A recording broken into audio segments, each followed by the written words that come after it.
शांति 6/3/2021 प्रातः मुरली बाप दादा मधुबन। मीठे बच्चे, पुण्य आत्मा बनना है तो एक बाप को याद करो। याद से ही खाद निकलेगी, आत्मा पावन बनेगी। प्रश्न है, कौन सी स्मृति रहे तो कभी भी किसी बात में मूंझ नहीं सकते? उत्तर, ड्रामा की। बनी बनाई बन रही, अब कुछ बननी नाही। यह अनादि ड्रामा चलता ही रहता है। इसमें किसी बात में मूंझने की दरकार नहीं। कई बच्चे कहते हैं पता नहीं यह हमारा अंतिम जन्म 84वां जन्म है या नहीं, मूंझ जाते हैं। बाबा कहते मूंझो नहीं, मनुष्य से देवता बनने का पुरुषार्थ करो। ओम शांति।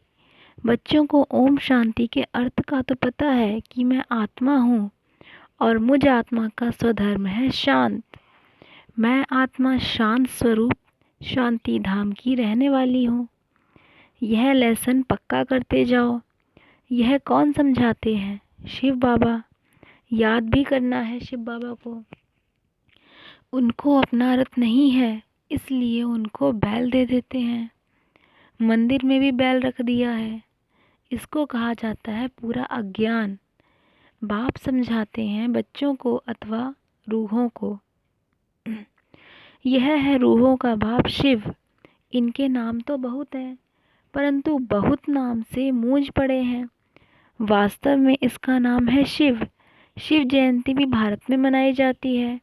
वह निराकार बाबा है, आकर पतितों को पावन बनाते हैं। कोई ने भागीरथ, कोई ने नंदीगढ़ कह दिया है। बाप ही बताते हैं कि मैं कौन से भाग्यशाली रथ में आता हूँ।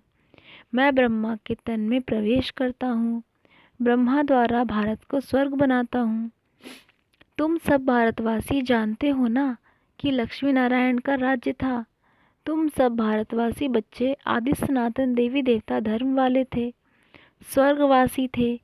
5000 वर्ष पहले अब जब मैं आया था तो सभी को सतो प्रधान स्वर्ग का मालिक बनाया था। फिर पुनर्जन्म जरूर लेना पड़े। बाप कितना सीधा बताते हैं।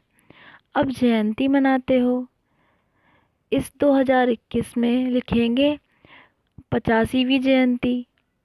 बाबा की पदरामड़ी हुए अभी 85 वर्ष हुए। फिर साथ साथ ब्रह्मा विष्णु शंकर की भी पदरामड़ी है। त्रिमूर्ति ब्रह्मा की जयंती कोई दिखाते नहीं है। दिखाना ज़रूरी है, क्योंकि बाबा कहता है मैं ब्रह्मा द्वारा स्थापना फिर से करता हूँ, ब्राह्मण बनाता जाता हूँ। तो ब्रह्मा और ब्राह्मण वंशियों का भी जन्म हुआ। फिर दिखाता हूँ कि तुम सो विष्णुपुरी के मालिक बनेंगे। बाप की याद से ही तुम्हारी खाद निकलेगी। भल भारत का प्राचीन योग मशहूर है, परंतु वह किसने सिखाया था यह कोई नहीं जानते। खुद कहते हैं हे बच्चे, तुम अपने बाप को याद करो। वर्षा तुमको मेरे से मिलता है। मैं तुम्हारा बाप हूँ। मैं कल्प कल्प आता हूँ, आकर तुमको मनुष्य से देवता बनाता हूँ, क्योंकि तुम देवी देवता थे। फिर 84 जन्म लेकर पतित बने हो। रावण की मत पर चल रहे हो। ईश्वरीय मत से तुम स्वर्ग के मालिक बनते हो। बाप कहते हैं मैं कल्प पहले भी आया था। जो कुछ पास होता है वह कल्प कल्प होता ही रहेगा। बाप फिर भी आकर इनमें प्रवेश करेंगे, इस दादा को छुड़ाएंगे, फिर इन सब की परवरिश करेंगे। तुम जानते हो कि हम ही सतयुग में थे। हम भारतवासियों को ही 84 जन्म लेना पड़े। पहले पहले तुम सर्वगुण संपन्न 16 कला संपूर्ण थे, यथा राजा रानी तथा प्रजा नंबरवार। सब तो राजा बन नहीं सकते। तो बाप समझाते हैं सतयुग में तुम्हारे 8 जन्म, त्रेता में 12 जन्म। ऐसे ही अपने को समझो कि हमने यह पाठ बजाया है।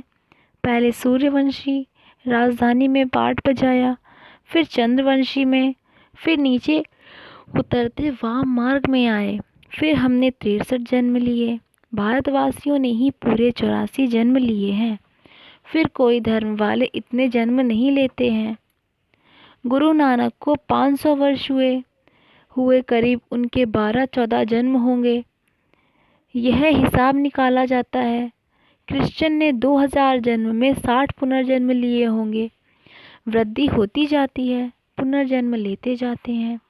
बुद्धि में यह विचार करो तो हमने ही 84 जन्म भोगे हैं। फिर से तो प्रधान बनना है। जो कुछ पास हुआ जो ड्रामा बना हुआ है वह फिर रिपीट होगा। बेहद की हिस्ट्री में तुमको ले जाते हैं। तुम पुनर्जन्म लेते आए हो। अब तुमने 84 जन्म पूरे किए हैं। अब फिर बाप ने याद दिलाई कि तुम्हारा घर है शांति धाम। आत्मा का रूप क्या है? बिंदी। वहाँ जैसे बिंदियों का झाड़ है, आत्माओं का भी नंबरवार झाड़ है। नंबरवार नीचे आना होता है। परमात्मा भी बिंदी है। ऐसे नहीं कि इतना बड़ा लिंग है। बाप कहते कि तुम हमारे बच्चे बनते हो तो मैं तुमको स्वर्ग का मालिक बनाता हूँ। पहले तुम हमारे बने, फिर मैं तुमको पढ़ाता हूँ। कहते हो बाबा हम तुम्हारे हैं, साथ साथ पढ़ना भी है। हमारे बने और तुम्हारी पढ़ाई शुरू हो गई। बाबा कहते कि यह तुम्हारा अंतिम जन्म है, कमल फूल समान पवित्र बनो। बच्चे वादा करते हैं बाबा हम आपसे वर्षा लेने के लिए कभी पतित नहीं बनेंगे। 63 जन्म तो पतित बने हैं। यह 84 जन्मों की कहानी है। बाबा आकर सहज कर बताते हैं, जैसे लौकिक बाप बताते हैं ना। तो यह है बेहद का बाप। वह आकर रूहों से बच्चे बच्चे कह बात करते हैं। शिवरात्रि भी मनाते हैं ना। यह है आधा कल्प का दिन और आधा कल्प की रात। अभी है रात का अंत और दिन के आदि का संगम। भारत सतयुग था तो दिन था। सतयुग त्रेता को ब्रह्मा का दिन कहा जाता है। तुम ब्राह्मण हो ना। तुम ब्राह्मण जानते हो कि हमारी अब रात्रि है। तमो प्रधान भक्ति है। दर दर धक्के खाते रहते हैं। सबकी पूजा करते रहते हैं। टिवाटे की भी पूजा करते हैं। मनुष्य के शरीर की भी पूजा करते हैं। सन्यासी लोग अपने को शिवोहम कह बैठ बजाते हैं। फिर माताएं जाकर उनकी पूजा करती हैं। बाबा बहुत अनुभवी है। बाबा कहते हमने भी बहुत पूजा की है, परंतु उस समय ज्ञान तो था नहीं। फल चढ़ाते थे, लोटी चढ़ाते थे मनुष्य पर। यह भी ठगी हुई ना। परंतु यह सब फिर भी होगा। भक्तों का रक्षक है भगवान, क्योंकि सभी दुखी हैं ना। बाप समझाते हैं कि द्वापर से लेकर तुम गुरु करते आए हो और भक्ति मार्ग में उतरते आए हो। अभी तक भी साधु लोग तो साधना करते हैं। बाप कहते हैं कि उन्हों का भी मैं उद्धार करता हूँ। संगम पर तुम्हारी सदगति हो जाती है। फिर तुम 84 जन्म लेते हो। बाप को कहा जाता है ज्ञान का सागर। मनुष्य सृष्टि का बीज रूप सच्चित आनंद स्वरूप है। वो कब विनाश नहीं होता। उनमें ज्ञान है। ज्ञान का सागर प्यार का सागर है। ज़रूर उनसे वर्षा मिलना चाहिए। अभी तुम बच्चों को वर्षा मिल रहा है। शिव बाबा है ना, वह भी बाबा है। यह भी तुम्हारा बाप है। फिर शिव बाबा ब्रह्मा बाबा द्वारा तुमको पढ़ाते हैं। इसलिए प्रजापिता ब्रह्मा कुमार कुमारियाँ कहा जाता है। कितने ढेर बीके हैं। कहते हैं कि हमको डाढ़े से वर्षा मिलता है। बच्चे कहते हैं बाबा हमको नर्कवासी से स्वर्गवासी बनाते हैं। कहते हैं हे बच्चे मामे कम याद करो तो तुम्हारे सर पर जो पापों का बोझा है वह भस्म हो जाएगा। फिर तुम सतो प्रधान बन जाएंगे। तुम सच्चा सोना, सच्चे जेवर थे। आत्मा और शरीर दोनों सतो प्रधान थे। आत्मा फिर सतो रजो तमो होती है तो शरीर भी ऐसा तमोगुणी मिलता है। बाप तुमको राय देते हैं कि बच्चे मुझे याद करो। मुझे बुलाते हो ना कि हे पतित पावन आओ। भारत का प्राचीन राजयोग मशहूर है।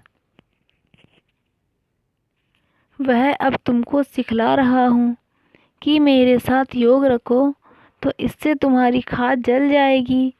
कितना याद करेंगे, जितना याद करेंगे उतनी खाद निकलती जाएगी। याद की ही मुख्य बात है। नॉलेज तो बाप ने दी है। सतयुग में यथा राजा रानी तथा प्रजा सब पवित्र थे, अभी सब पतित हैं। बाप कहते कि इनके बहुत जन्मों के अंत के जन्म में मैं प्रवेश करता हूँ। इसको कहा जाता है भाग्यशाली रथ। यह पढ़कर फिर पहले नंबर में जाते हैं। नंबरवार तो बनते हैं ना। मुख्य एक नाम होता है। बाप ने बच्चों को 84 जन्मों का राज अच्छी रीति समझाया है।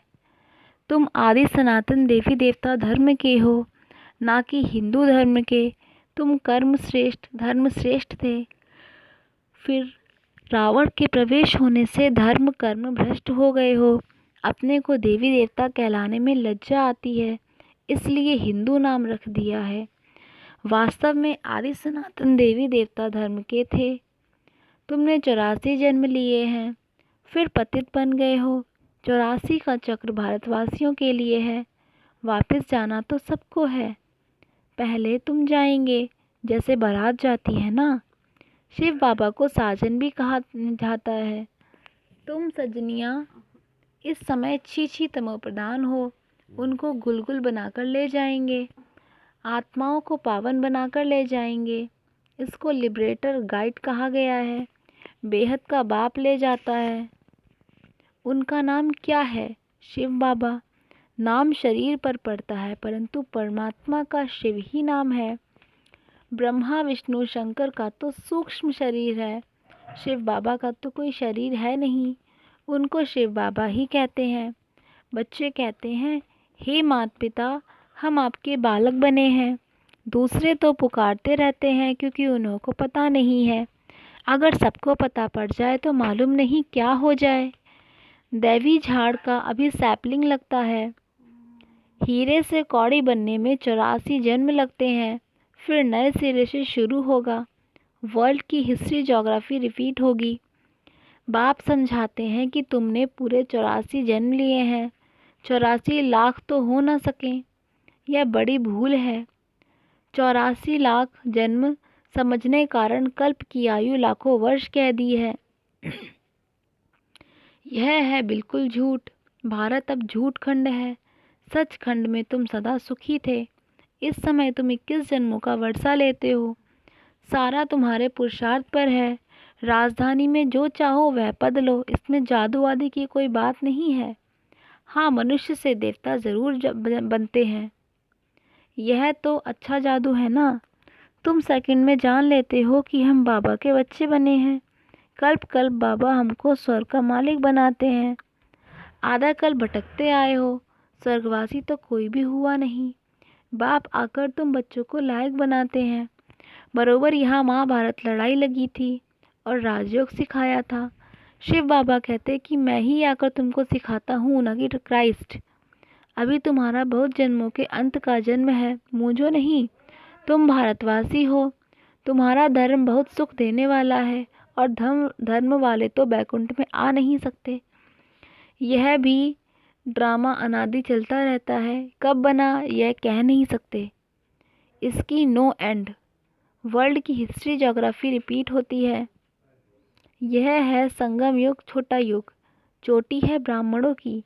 बाप तुम ब्राह्मणों को देवता बना रहे हैं, तो ब्रह्मा के बच्चे जरूर बनना पड़े। तुमको वर्षा मिलता है डाढ़े से। जब तक अपने को बीके नहीं समझे तब तक वर्षा कैसे मिले। फिर भी कोई कुछ ना कुछ ज्ञान सुनते हैं तो साधारण प्रजा में आ जाएंगे। आना तो जरूर है। शिव बाबा ब्रह्मा द्वारा ब्राह्मण देवता क्षत्रिय धर्म की स्थापना करते हैं। सिवाय गीता के दूसरा कोई भी शास्त्र है नहीं। गीता है ही सर्वोत्तम दैवी धर्म का शास्त्र, जिससे 3 धर्म स्थापन होते हैं। ब्राह्मण भी यहाँ बनना है, देवता भी यहाँ ही बनेंगे। अच्छा, मीठे मीठे से कील दे बच्चों प्रति माता पिता बाप दादा का याद प्यार और गुड मॉर्निंग। रूहानी बाप की रूहानी बच्चों को नमस्ते। रूहानी बच्चों की रूहानी बाप दादा को नमस्ते नमस्ते नमस्ते। धारणा के लिए मुख्य सार। पहली पॉइंट, हर एक के निश्चित पाठ को जान सदा निश्चिंत रहना है। बनी बनाई बन रही ड्रामा पर अडोल रहना है। दूसरी पॉइंट, इस छोटे से संगम युग पर बाप से दूसरा वर्षा लेना है। याद के बल से खाद निकाल, स्वयं को कौड़ी से हीरे जैसा बनाना है। मीठे झाड़ के सैपलिंग में चलने के लिए लायक बनना है। वरदान, आश्चर्यजनक दृश्य देखते हुए पहाड़ को राई बनाने वाले साक्षी दृष्टा भव। विस्तार, संपन्न बनने में अनेक नए नए व आश्चर्यजनक दृश्य सामने आएंगे, लेकिन वह दृश्य साक्षी दृष्टा बनावे, हिलाए नहीं। साक्षी दृष्टा के स्थित की सीट पर बैठकर देखने व निर्णय करने से बहुत मज़ा आता है। भय नहीं लगता, जैसे कि अनेक बार देखी हुई सीन फिर से देख रहे हैं। वह राजयुक्त योगयुक्त वायुमंडल को डबल लाइट बनाएंगे। उन्हें पहाड़ समान पेपर भी राई के समान अनुभव होगा। स्लोगन, परिस्थितियों में आकर्षित होने के बजाय उन्हें साक्षी होकर खेल के रूप में देखो।